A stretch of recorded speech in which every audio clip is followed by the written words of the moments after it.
Ay, magandang gabi ho. Dito ko ba yung Mahangin Corporation?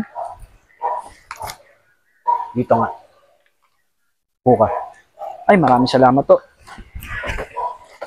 Anong ginagawa mo dito, Iho? Mag-apply po ng trabaho. Yan. Tama yan. Kaya bilib talaga ako sa mga kabataan ngayon. Sana'y magbatak ng buto. At hindi basta-basta umaasa sa mga magulang nila. May asawa ka na ba? Ay, wala pa ho. Tama rin yan. Para pag nagkatrabaho ka na, ready ka ng tulungan at tustusan yung magiging pamilya mo. Saan ka ba nakatira?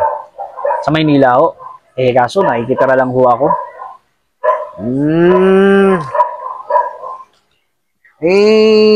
Ano ba ang tinapos mo?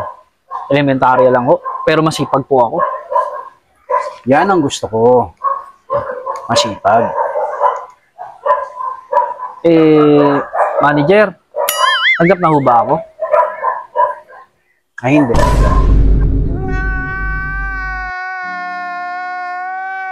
Kasi, hindi ako manager dito. Ha? Aplikante lang din ako. Katulad mo. Ah, pareho pala tayo. Tama yan. Binabatak mo yung katawan sa malinis na paraan. Eh, may asawa ka na ba? Wala pa. Tama din yan. Para pagdating na nagkaasawa ka na, pabibigay mo lahat ng pangangailangan nila. Eh, saan ka ba nakatira? Sa Quezon City. Nakikitira lang din ako. Katulad mo.